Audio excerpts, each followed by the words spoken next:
How you doing, guys? Today's video is visiting an older video, a staple and a personal favorite of mine titled Complete Beginner's Guide to Working Out. This video presented all the basic information that we agree on as a community regarding training to almost 200,000 people. People that have come from my transformation videos, people that follow my journey and wanted to know how they could start. So this is my one-stop video to present you all with the information that you need to start working out. And I apologize to all my informed subscribers that are already well on their way. I'll see you in the next video. Unless you want to stick around and refresh the basics, that's always fun, but I appreciate it regardless. Please leave a like though so that all the people can find this video and I can help out as many people as possible. And also apologize in advance for the jump cuts is so that I can present everything in a clear structure so that you guys can follow and understand. So let's go. So let's get straight into it. We'll be discussing 3 topics of training: exercise, nutrition, and supplementation. Some will say supplementation doesn't really need its own category, but as a beginner you may have questions, and all it is to supplement your nutrition and your training. That's it. So before you even go into the gym, you want to go and get yourself a training split. So first question, what is a training split? A training split is a set routine to separate your body parts. This ensures that you have a structure so you know what you're doing when you go in and you know what you've done when you leave. It also ensures every muscle is trained proportionately and evenly, so don't skip leg day. So you're going to be selecting a group of exercises that are relevant to that muscle group that you want to train on that day. Next question, what is a good split? 2 great examples of training splits would be push-pull legs or upper and lower. Why are they great training splits? Because they ensure that everything is being trained frequently and efficiently whilst placing emphasis on the compound lifts. What is a compound exercise is the next question. A compound exercise is an exercise that requires multiple muscle groups. An easy example would be the bench press, where you require pec, delt, and tricep. An isolation would be the opposite, such a bicep curl, where you're only really using one muscle group. From there, exercises can be further broken down into sets and reps. What are sets and reps? An easy example would be 8 repetitions of an exercise would make 1 set. You then rest and repeat for the desired amount of sets per exercise. So what is a typical amount of exercises and sets per workout? A typical workout would be 3 to 4 exercises for 3 to 4 sets. How long do I rest? If you're training for strength, some people wait from 2 minutes up to 5 minutes. If you want to keep it intense and keep it for hypertrophy, most people wait between 30 seconds and 90 seconds. 60 seconds is perfect, it is fine. It doesn't matter how long. The purpose of waiting is so that you have energy to use the weight to keep you in the hypertrophy rep range of 8 to 12. So if you struggle to get 8 reps on your next exercise, lower the weight and maintain good form. So what is good form? There are 3 parts to an exercise. You have the concentric, the eccentric, and there's also the static posture at the top. I'm representing a bench press right now. So a good example of form is to explode on the concentric and control the eccentric. So a typical example would be 1 second up, 2 second down, making sure that you're controlling the weight. Remember, you're trying to move muscle, not throw weight around. You simply achieve hypertrophy, which is just a fancy word for growing muscle,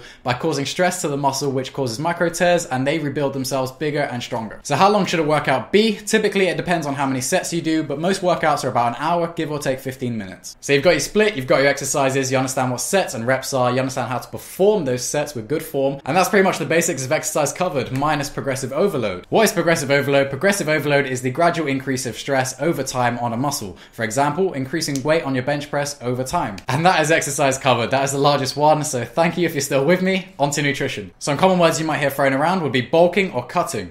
Bulking means to be in a caloric surplus, which simply means eating more calories than your basal metabolic rate, which is a fancy word for how many calories you burn in a day, your maintenance calories. If you're cutting, you're eating less.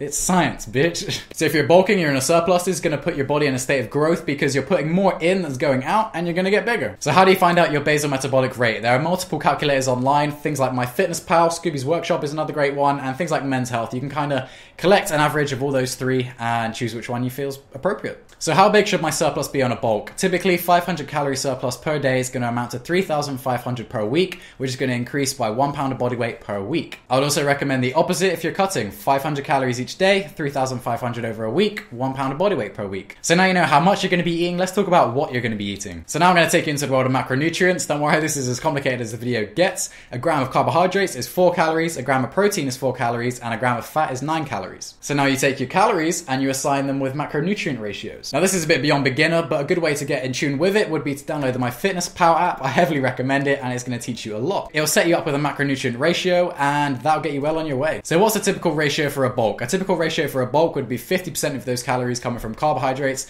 30% coming from protein, and 20% coming from fat. On a cut, this may be slightly leaner, so 40% of your carbs, 40% protein, and 20% fat. This is to conserve the muscle in a deficit by increasing your protein and reducing your carbohydrates to encourage your body to burn its fats reserves.